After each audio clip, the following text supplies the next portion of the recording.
ಬಿಡದೆ ಆನೆಗಳು ನಮ್ಮ ರೈತರಿಗೆ ಸಂಕಷ್ಟ ನೀಡ್ತಾ ಇದೆ. ನಮ್ಮ ಆಲ್ದೂರು ವಲಯದ ಅರಣ್ಯ ಇಲಾಖೆಯು ನಮ್ಮ ಕ್ರಮ ವಹಿಸುವಲ್ಲಿ ಯಾವುದೇ ರೀತಿಯ ಸೂಕ್ತವಾದ ಕ್ರಮ ವಹಿಸುವಲ್ಲಿ ವಿಫಲ ಆಗಿದ್ದಾರೆ. ಏಕೆಂದರೆ ಕಳೆದ 3-4 ದಿನಗಳಿಂದ ನೊಜ್ಜಪೇಟೆ, ಆಲ್ದೂರು ಹಾಗೂ ತುರ್ಕೂರು ಗ್ರಾಮಗಳಲ್ಲಿ ಆನೆಗಳು ಬೀಡುಬಿಟ್ಟಿದ್ದು, ಆಲ್ದೂರುಪುರ ಈ ಗ್ರಾಮಗಳಲ್ಲಿ ಬೀಡುಬಿಟ್ಟಿದ್ದು ಅವರು ಯಾವುದೇ ರೀತಿಯ ಆನೆ ಓಡಿಸುವಲ್ಲಿ ವಿಫಲರಾಗಿದ್ದಾರೆ.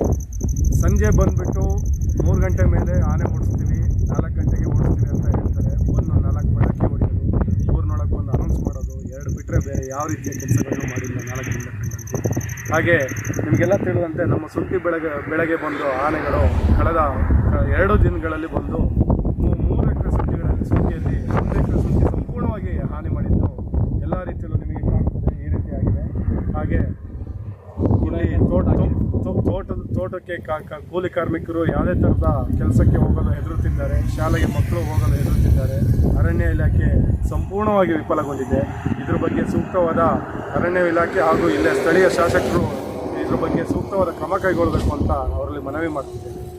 ಹಾಗೆ ನಮ್ಮ ಬೆಳೆಗೆ ಉತ್ತಮ ರೀತಿಯಲ್ಲಿ ಪರಿಹಾರವನ್ನು ಸರ್ಕಾರದಿಂದ ಒದಗಿಸಿಕೊಡಬೇಕು ಅಂತ ನಾವು ಕೇಳ್ಕೊಳ್ತಿದ್ದೇವೆ. ಮಳೆ ಇಲ್ಲದೆ ರೈತರು ಸಂಕಷ್ಟಕ್ಕೀಡಾಗಿದ್ದಾರೆ.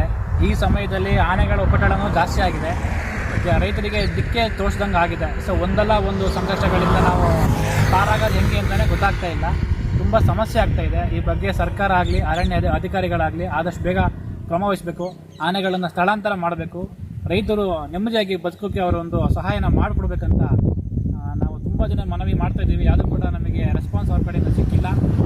ಏನು ಗಣನೆ ತೆಗೆದುಕೊಳ್ಳದಲ್ಲೇ ಅವರು ನೆಗ್ಲಿಜೆನ್ಸ್ ಜಾಸ್ತಿ ಮಾಡ್ತಾ ಹೋಗ್ತಾರೆ.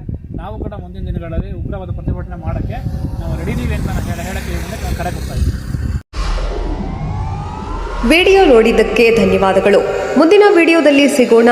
ಕ್ಷಣ ಕ್ಷಣದ ಸುದ್ದಿಗಾಗಿ ವೀಕ್ಷಿಸಿ ನ್ಯೂಸ್ ಕರ್ನಾಟಕ, ಸದಾ ನಿಮ್ಮ ಜೊತೆ.